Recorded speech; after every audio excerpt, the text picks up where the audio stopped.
à Djara, sur le site du forage FAC 4. Après les études hydrogéologiques et géophysiques réalisées, c'est sous le sol de cette commune de Louémé, située au sud-est du Bénin, qu'il a été identifié une nappe d'eau suffisante, mobilisable et susceptible de résorber le problème d'approvisionnement en eau potable auquel les populations des quartiers à Kpakpa et environ sont confrontées depuis quelques mois.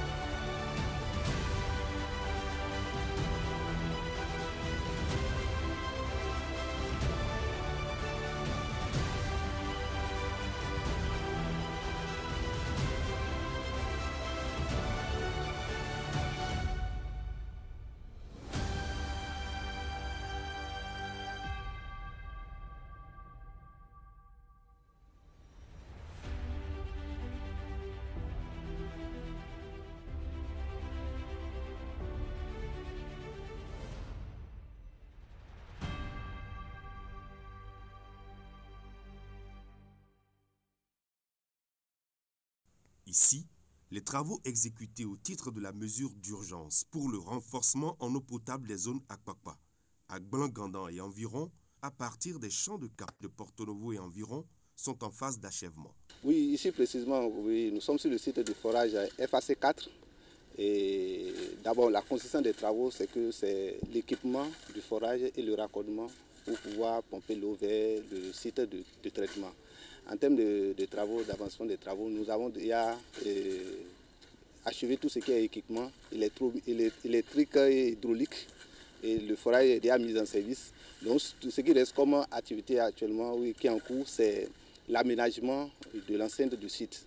Vous voyez sur le terrain, on est en train de faire déjà le traitement parce qu'il est prévu le pavage dans l'enceinte du site, dont le traitement est en train d'être fait. Et le reste, après le traitement, la dernière couche de peinture sera mise en place et puis c'est tout ce qui reste ici et qui est en cours d'ailleurs, qui ira très vite. C'est un projet initié par le gouvernement béninois pour renforcer le système d'alimentation en eau potable de la ville de Cotonou et améliorer à terme la desserte en eau potable dans les premiers, deuxième, troisième et quatrième arrondissements de Cotonou et dans l'arrondissement d'Agbangandan. C'est un projet qui a permis d'exécuter 4 nouveaux forages à Adjara et de poser une conduite de refoulement d'eau brute sur environ 22 km de diamètre variant, c'est des conduites en PEHT de diamètre variant 280 mm et 560 mm sur environ 22 km. Donc il y a une partie qui est au niveau de la TFM. Après ça, la conduite a traversé la lagune de Porto Novo et a poursuivi son chemin jusqu'au PK18, au carrefour PK18 à Sémé.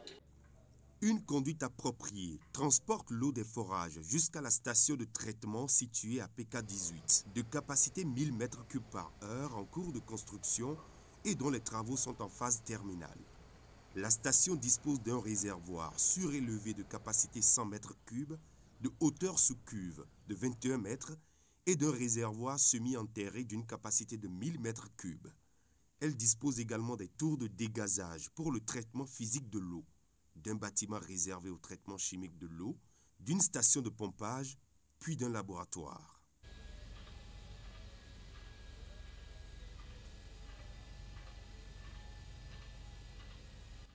L'eau qui est pompée à partir des 4 forages exécutés à Adjara atterrit ici à travers les différentes canalisations qu'on vous avait présentées tout à l'heure. Et au niveau de ce site-là, l'eau passe par le réservoir surélevé de capacité 100 m3, hauteur sur cuve 21 mètres qui est juste derrière moi.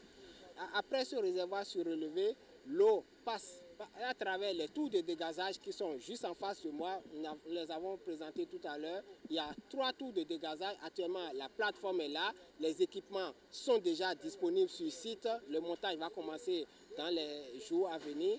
Et après ce tour de dégazage, le passage dans les tours de dégazage qui permet d'assurer le traitement physique de l'eau, l'eau reçoit à la fois après cela l'ingestion des produits de traitement pour le traitement chimique à travers le bâtiment de traitement qui est juste en face de moi, de l'autre côté.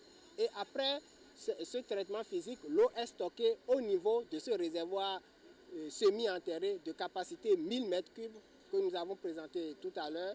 Et à partir de ce réservoir, il y a la station de pompage qui est là, qui est déjà pratiquement achevée. Les pompes seront installées et vont pouvoir permettre de refouler l'eau dans le réseau de distribution, le réseau de refoulement d'eau traitée.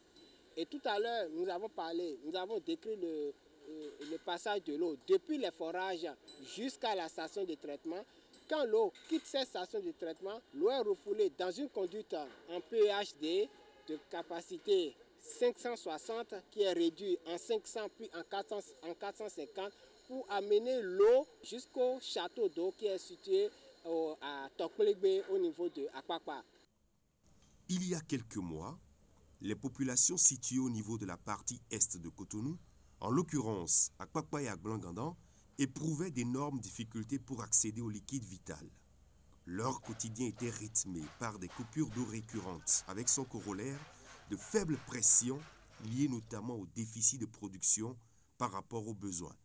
2500 m3 par heure contre une capacité de production et de traitement de 1300 m3 par heure. D'où la mise en place par le gouvernement de la mesure d'urgence pour le renforcement en eau potable des localités d'Akpakpa et Aglangandan partant des champs de captage de Porto-Novo. Le projet entre dans un continuum global d'amélioration et de renforcement du service public de l'eau potable au profit des citoyens de la capitale économique du Bénin et de ses environs. Ce projet complète les efforts déployés par le gouvernement pour pouvoir non seulement améliorer la qualité de service sur la partie ouest, donc c'est tout ce qui est à partir du centre-ville jusqu'à la frontière de la ville de Cotonou, c'est-à-dire jusqu'à Tokpin, mais également de la partie est qui part d'Akpakpa jusqu'à Aglangandan. Alors, ce projet dont vous parlez vient en complément des efforts faits pour la partie ouest. Pour la partie ouest aujourd'hui, nous sommes partis de 2200 m3 de capacité de production à pratiquement 3470 m3. C'est ça qui fait que aujourd'hui, dans les quartiers comme Fidjose, Agla et autres, le service est considérablement amélioré, même s'il y a des travaux qui perturbent de temps en temps la qualité du service. Et ça permet également de combler le déficit de Akpakpa qui était estimé à pratiquement 1300 m3.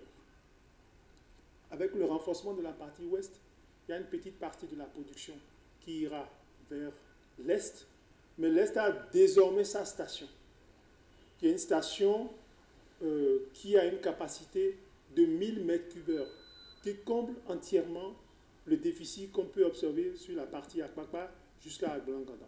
Et c'est ce projet que nous avons essayé donc de mettre en œuvre en mesure d'urgence sur décision du gouvernement, parce que la situation à Akpakpa était devenue exsangue à un moment donné. Il y a des gens qui n'ont plus du tout de service.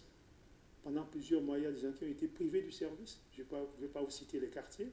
Mais aujourd'hui, du 1er au 4e arrondissement jusqu'à Aglangandan, si vous allez sur le terrain, vous-même pouvez constater qu'il y a du mieux. En attendant de parachever la réalisation de la station, il a été mis en place ce dispositif transitoire qui permet d'envoyer à date de l'eau dans le réservoir et d'améliorer déjà le service au niveau des abonnés.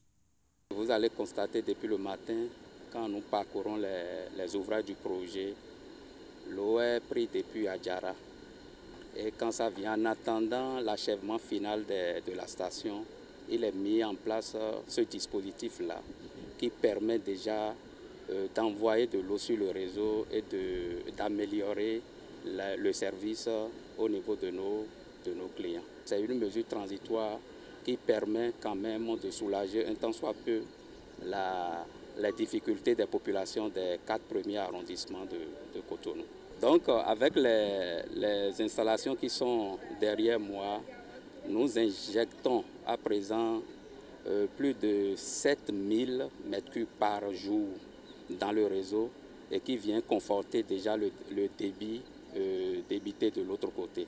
Donc avec ce complément de débit, je crois qu'on a déjà constaté, depuis qu'on a commencé par injecter une amélioration au niveau du service, au niveau de nos clients. Si vous allez sur le terrain, vous allez voir qu'il y a pas mal de travaux de finalisation qui sont en cours. Parce qu'une usine, c'est quelque chose de complexe. Qu'on lance, qu'on teste, qu'on calibre, qu'on recalibre, en mesurant l'impact sur les gens qui sont desservis. C'est ce que nous sommes. Nous sommes dans cette phase. Et aujourd'hui, sur les 1000 m3 de capacité de l'usine, nous n'avons injecté que le tiers. Et déjà, il n'y a plus de problème. La population peut vous dire, on est qu'au tiers. On est en train de faire à partir d'une solution transitoire que nous avons mis en place, qui nous permet aujourd'hui de faire les réglages pour passer d'ici le mois d'octobre, globalement, on va passer aux 2 tiers. On va rajouter du volume et vous allez voir que le confort va s'installer. Il y a certains qui sont déjà dans le confort, mais tout le monde n'est pas encore dans le confort, mais on peut dire qu'à papa, les gens ont le service.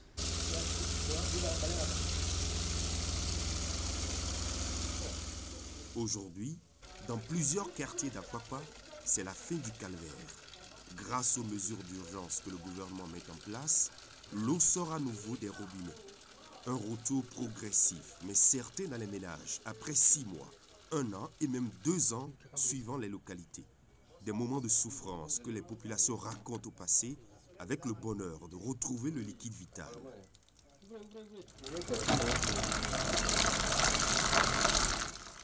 Pendant au moins plus d'1 an, une goutte d'eau ne sortait pas du robinet. Mais bon, ces plaintes sont pleines, les gens nationaux sont passés plusieurs fois à nous rassurer que l'eau allait venir. Nous étions là, je pense il y a 2 semaines, quand nous avons reçu la visite de la SONEV, nous demandons d'ouvrir les robinets. Donc nous avons ouvert au départ, l'eau n'était pas propre, c'était un peu rougeâtre comme la rouille. Mais peu après, après avoir laissé couler l'eau, l'eau est devenue limpide.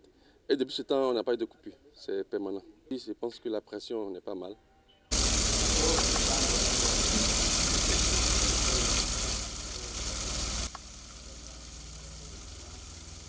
Pratiquement un matin, moi je me suis réveillé et puis bon, les robinets étaient ouverts à l'arrière-cour de la chambre. Bon, tout de suite, j'ai pensé que c'était comme nous sommes en période de pluie. Je me suis dit tout de suite que c'est peut-être la pluie. Bon, j'ai laissé avec le temps, mais l'eau de pluie ne sonne pas comme ça. J'ai sorti à ma matière de surprise, je vois un peu que c'est de l'eau dans le robinet. Bon, avec le temps, l'eau était un peu sale. Bon, je me suis dit que, bon, effectivement, peut-être comme les tuyaux étaient un peu secs, bon, avec le temps, on a essayé de tirer de l'eau, et puis avec le temps, tout s'est rétabli, l'eau est devenue propre. Mais on a remarqué qu'il y a beaucoup de pression. On utilisait, si vous voyez ici, il y a beaucoup de suppresseurs, il fallait des suppresseurs pour avoir de l'eau. Même ceux qui sont au premier étage, deuxième aussi, n'ont plus besoin de suppresseurs pour avoir de l'eau. À 100%, ils sont tellement contents, franchement. Si ça peut continuer ainsi, ça serait bien. J'ai remarqué tout à l'heure même que sans suppresseur, j'ai eu de l'eau. L'eau est sortie sans suppresseur. Donc ça m'a vraiment fait plaisir parce que depuis quelques mois, je n'étais pas dans ce quartier, j'ai déménagé nouvellement pour venir ici. Mais quand je suis venue, je me suis dit, ah la merde, parce que je ne peux pas vivre sans eau, c'est compliqué. Donc c'est à côté, je dis aux enfants, on va puiser de l'eau, à 5 heures on se lève pour puiser de l'eau. Mais je me rappelle très bien que pourquoi j'ai eu la patience, parce que j'avais suivi la tournée gouvernementale et la ministre Véronique Toinfodé, elle avait bien dit qu'en juillet déjà, ça va se rétablir. Ils vont travailler sur ça et on aura de l'eau à Apapa. Donc moi j'attendais le mois de juillet. Donc quand ils sont venus, je suis allée ouvrir et j'ai vu de l'eau. Et j'ai dit, ah waouh, sans même mon suppresseur et en pleine journée, j'ai de l'eau. Donc vraiment, ça m'a fait plaisir. Merci pour le gouvernement. Depuis près d'1 an et demi, mes hommes ont signé. Mais le 5 juillet passé, il y a robinet. Donc, il y a un robinet, effectivement. Bon, si on met, mais il y a des gens même mon pression dit là, et sous pas Ouganda, sinon on t'en gandhi. On remercie vraiment le président Talon pour ce qu'il est en train de faire. Vraiment, merci vraiment au président Talon. Et ce que je voulais dire de plus, ce qu'il est en train de faire, qu'il le fait de plus, comme dans notre quartier, il n'y a pas de marché, on pourrait faire de plus qu'il y a un marché ici, ou bien un hôpital qui se rapproche de nous. La mesure d'urgence pour le renforcement en eau potable des localités d'Akwakwa à partir des champs de cartage de Porto Novo aura coûté à l'État béninois un peu moins de 17 milliards de francs CFA. C'est un projet prioritaire pour le gouvernement dont l'ambition est d'assurer à tous les Béninois la jouissance du droit à l'eau potable.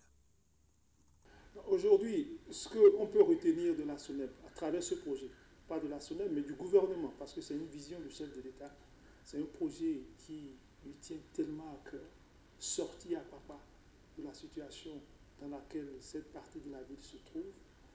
On nous a donné une date, fin juin. Et vous pouvez comprendre que nous avons tenu promesse si vous allez sur le terrain. Depuis juillet, il y a une amélioration sensible qui s'observe. Ça ne s'observe pas encore partout, parce qu'il y a des parties de la ville qui sont restées pendant plusieurs mois sans service.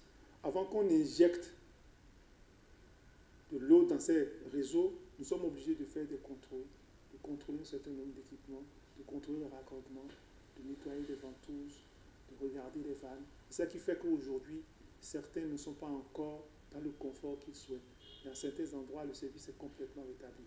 Et pour ces gens, nous pouvons leur dire d'observer un peu de patience. C'est une affaire de semaines et de mois. Tout le monde sera desservi avec le même confort. À partir de septembre-octobre, ça va encore s'améliorer.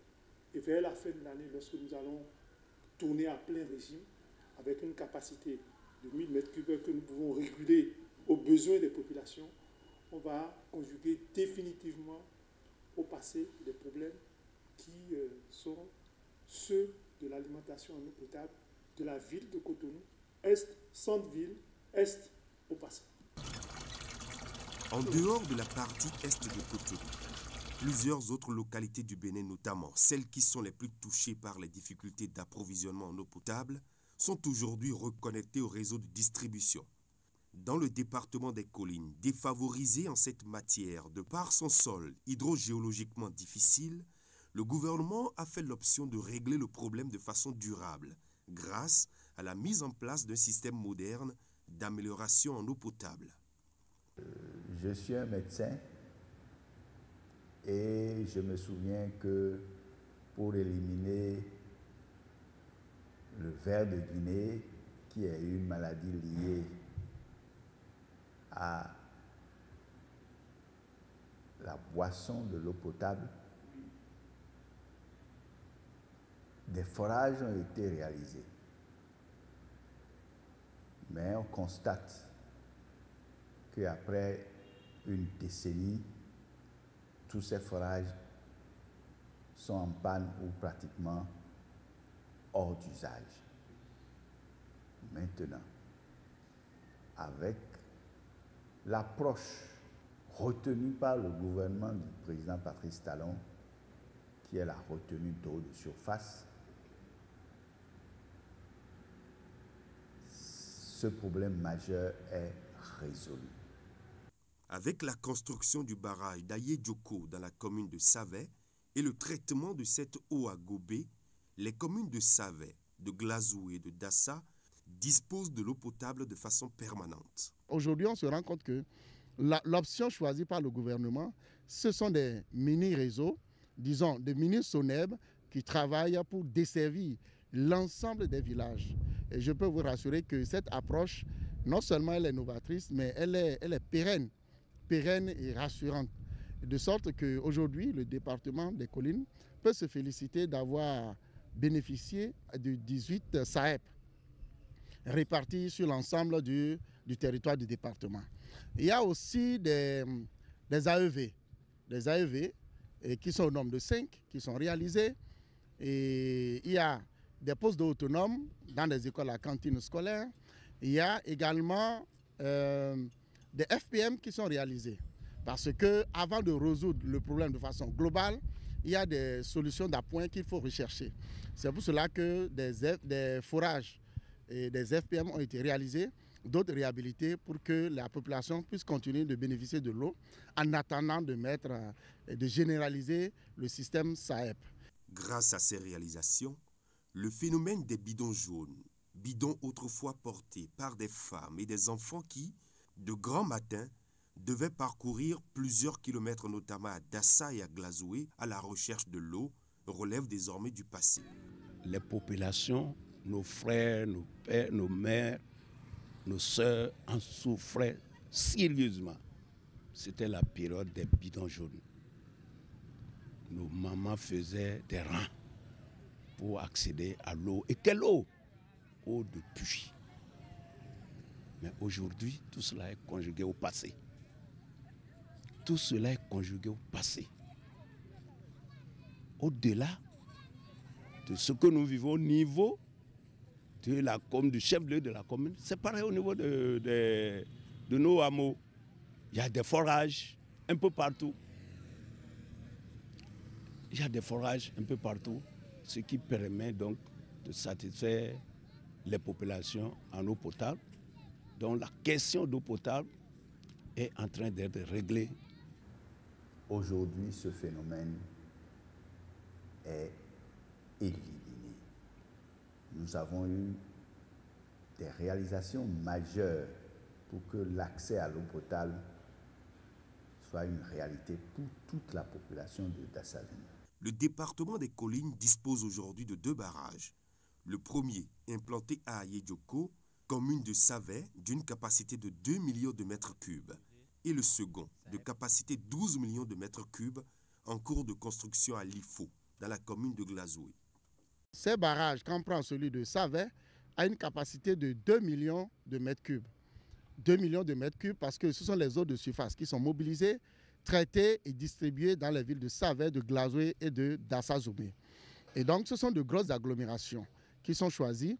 Et mieux, le barrage de Rifo, qui a connu quelques difficultés, mais lesquelles difficultés sont déjà solutionnées pour une reprise des choses. Là, la capacité est de 12 millions de mètres cubes. Cela veut dire quoi? Cela veut dire que lorsqu'on a pu mobiliser 12 millions de mètres cubes par Rifo et 2 millions par Ayedjoko, et cela permet alors de rendre l'eau disponible. Malgré l'accroissement de la population sur 15 ans, 20 ans, 30 ans, ça veut dire que ces localités ne manqueront pas d'eau potable. Et c'est cela, l'approche globale intégrée, qui veut que les problèmes cruciaux, les problèmes socio-économiques soient réglés dans le temps et dans la durée. Pour qu'on ne retombe pas pour dire on a fait il y a 1 an, 2 ans, c'est gâté. Mais l'option durable est trouvée et nous ne pouvons que rendre grâce. D'Adjara à Kpakpa, le liquide vital coule à nouveau dans les robinets pour le bonheur des populations. Mais ce n'est pas que cela. Dans la plupart des villes comme Savet, Dassa-Zoumé, Glazoué et les villages du département des Collines, les problèmes d'approvisionnement en eau potable qui rendaient insupportable le quotidien des populations ne sont plus que de vieux souvenirs. Avant, on se réveillait à 2 h du matin pour aller puiser l'eau. Tu vas au marigot à 2 h, tu ramènes l'eau, tu vas chercher des aquatam, tu vas mettre pour pouvoir changer, au moins désinfecter l'eau. Mais aujourd'hui, même si tu es dans ta chambre, tu ouvres, tu as l'eau. Aujourd'hui, à Dassa, nous n'avions plus de problème. L'adduction d'eau, depuis des années, on a de problèmes. Aujourd'hui, nous avons de l'eau à grande pression. À grande pression, je vous dis. Tu rentres aujourd'hui dans ta toilette et on ne souffle plus d'eau. C'est peut-être un risque de se mettre à énumérer parce que tellement c'est vaste, tellement c'est important, mais il mérite quand même que nous signalons ce qui est fait dans ce secteur principalement et dire que les réalisations sont encourageantes, c'est satisfaisant avec des perspectives encore plus heureuses parce que ce qui est fait sur les 9-10 ans, et ça a réglé plus de la moitié des besoins.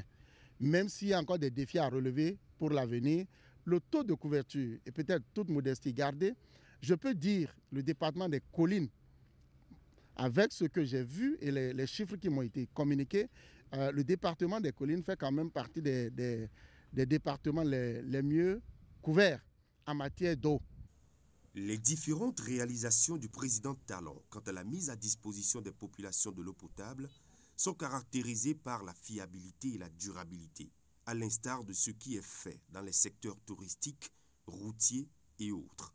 Tels les Béninois circulent désormais sur des routes modernes, sûres et durables, tels ils sont témoins de la transformation de leur pays dans plusieurs autres domaines, tels ils consomment de l'eau potable disponible à plein temps. Ceux pour qui, hier, l'eau potable était un véritable luxe, ils profitent tous aujourd'hui de ce droit humain fondamental grâce à la vision et à l'engagement d'un homme qui rêve grand pour son pays.